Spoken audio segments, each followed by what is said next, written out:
Welcome to the Sober and Happy podcast, where we talk about all things recovery related, how to navigate the challenges that we'll face along the way on our journey towards our best lives, and how we could go from living a life of simply just being sober to a life where we're both sober and happy.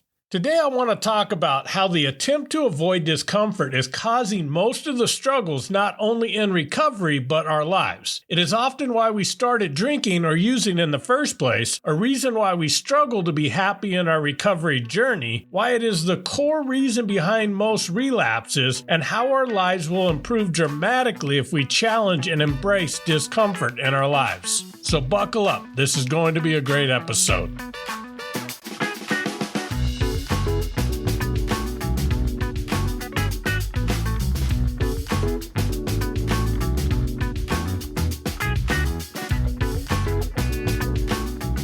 Welcome back. Before getting started, I have an exciting announcement. When I decided to leave Alcoholics Anonymous, the one thing I missed the most was the community that programs like that provide. I have been blown away by the love and support that people have been providing to each other in the comments section of many of my posts on social media. I've also had several people that have reached out and said they desire a community where the default response to every question isn't go to a meeting or call your sponsor. After much thought, I have decided to create a community where people could reach out and get the support they need that embraces forms of recovery outside the traditional 12-step model. I'll be working on creating a Facebook group this weekend and will officially launch it Monday. If you're interested in joining us, head over to my Facebook page, which can be found by searching at I Am Sober and Happy, where I'll be posting the official announcement on Monday.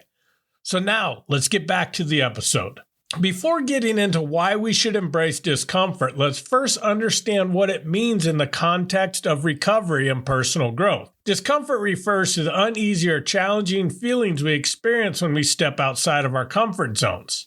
Often, when I thought of stepping out of my comfort zone, I'd automatically think of doing activities that make me feel uncomfortable. I have suffered from social anxiety for as long as I can remember, so this may be things like going to social events, striking up a conversation with a stranger, or going and doing something new. But as I looked more at my comfort zone, I realized that it also meant avoiding feelings. I avoided relationships for so long out of fear of the pain of a potential breakup. I wouldn't apply for promotions at work because I was afraid I'd feel embarrassed if I bombed the interview, or if I actually got the job, feeling stupid if I didn't know how to do everything the new job required. The fear of feeling stupid is often why I wouldn't speak up and ask for help when I didn't know how to do something.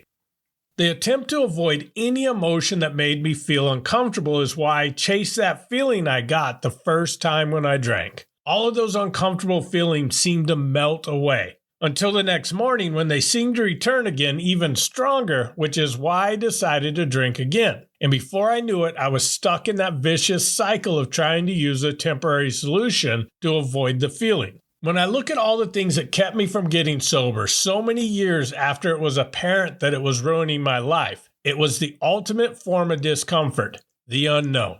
Think of all the things that run through your head when you are thinking about getting sober. How bad will detoxing be? How will I resist cravings? What will everybody think of me? Will I lose my friends? How will I tell people that I don't drink? How will I celebrate the holidays? All potential uncomfortable, unknown future situations that were holding me back. When I think of my few relapses, it was when life got so uncomfortable that I could no longer take it, and I finally reached what I called the F-it point, and I gave up and went back to the one source of comfort I knew. And even as I accumulated years of sobriety, discomfort has always been what held me back from stepping into my best life. I stayed in a program of recovery for many years beyond knowing it wasn't for me because of the fear of the unknown of sobriety outside of it. I didn't chase big dreams in my life out of fear of failure. I kept toxic people in my life because I felt that was better than being alone. But here's the thing. If you look at all the examples I gave, I wasn't avoiding discomfort. I was simply choosing to remain in my current state of pain because of the fear of the unknown. The darkness of addiction is hands down the most discomfort I've ever experienced. Toxic relationships are extremely painful. So is the loneliness experienced by not facing the fears around social anxiety. And living a life sober yet not fulfilled because I was too scared to step out of my comfort zone is a dull level of discomfort that will eat at you slowly until you simply can't take it anymore. It is like the analogy of the frog in a pot of boiling water. If you drop the frog into an already boiling pot, it'll jump out immediately. But if you turn the heat up slowly, it'll stay in the pot and eventually be cooked to death. I was used to the pains of different stages of my life I was living in and was choosing to stay in the pot, not realizing it was cooking me to death. Now that we understand the negative consequences of avoiding discomfort, let's explore the positive aspects of embracing it in our recovery. When we willingly step into discomfort, we challenge ourselves to go beyond our perceived limitations. Embracing discomfort is like exercising a muscle. It helps us build resilience, self-confidence, and personal development. By pushing ourselves outside of our comfort zones, we open up new opportunities for growth and self-discovery. It allows us to face our fears, learn from our failures, and develop a deeper understanding of ourselves. Embracing discomfort is what creates transformation and empowers us to make meaningful changes in our lives. All that sounds great, but how the hell are we supposed to embrace the thing that we've been avoiding most of our lives? With patience, perseverance, determination, and the understanding that you have had this ability inside of you your whole life. Think of a little baby when they first are trying to walk. Do they stand up on 2 feet and instantly start running across the room? No. Do they give up the first time they tried and fell on their butts and say, well, I guess this walking thing just isn't for me? Of course not. They get up and try over and over again until they finally figured out that whole walking thing. That was you at one point, before a lifetime of programming, fears, disappointments, traumas, perceived limitations, and false beliefs got instilled in you. We learned how to avoid discomfort, which means we can also unlearn it and return back to that brave little version of ourselves that will keep getting back up and be willing to fail in front of other people and fearlessly try over and over again until we figure it out. So what is a practical strategy that we could implement to start embracing discomfort? The first step is identifying a goal that is outside your comfort zone. If you want to be an overachiever, step a little further outside of that when setting the goal. Now ask yourself, what action can you take right now? If you're anything like me, you're thinking, whoa, wait a minute. I have to prepare, make plans, do some research, and get everything lined up first. Do you actually mean you have to make sure everything is perfect so nothing could go wrong and you won't have to feel uncomfortable? That's not exactly stepping out of your comfort zone. And here's a little secret. No matter how much you plan for nothing to go wrong, something is probably going to go wrong. That is life. It is unpredictable. You can't plan around that. I'm not criticizing. I am the king of the term overanalysis paralysis, which is spending so much time planning something that I actually never have to do it. If we go back to my social anxiety example, when I first decided that I finally wanted to face my fears around social situations, I spent years reading pretty much every book on social anxiety that's been published. I went to therapy and shot down every uncomfortable suggestion my therapist gave me because I wasn't ready yet.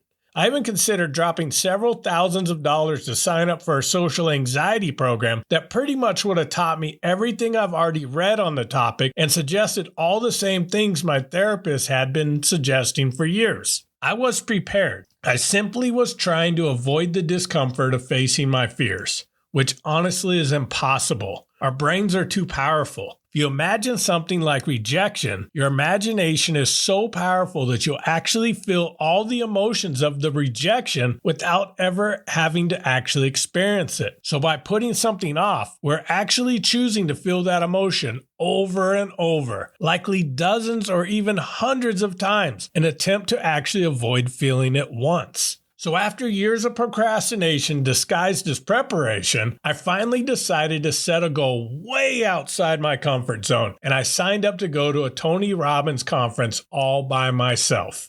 If you're not familiar with how he runs his conferences, he literally has people do everything that absolutely petrified me, and going there alone was definitely the icing on the cake. You jump, you dance, you act crazy, all in front of other people. In fact, he would even have you get in a group of 5 or 6 people and take turns making up your own dance and have everyone else around you imitate you. He has you write out intimate things in a workbook and then tells you to walk up and find a stranger and share them with each other. Everything about that conference was about allowing yourself to be seen and heard, which is everything that I was afraid of. It is funny that this is also the conference where you walk across hot coals. Taking off my shoes and walking across fire was easier for me than hugging a stranger. It was uncomfortable, it was amazing, and it was empowering. I walked out of that conference as a completely different man, partly from his powerful message that I connected with, but mostly because I faced and conquered one of my biggest fears.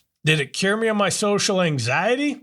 No. But at least I know that I'm not going to die simply because I'm in a socially uncomfortable situation. I still feel uncomfortable in many social situations, but it's no longer debilitating, and I'm able to face those fears and do so many things I could have never done before, including doing this podcast you're listening to right now. So think back to that thing you really want to do and challenge all the excuses in your head.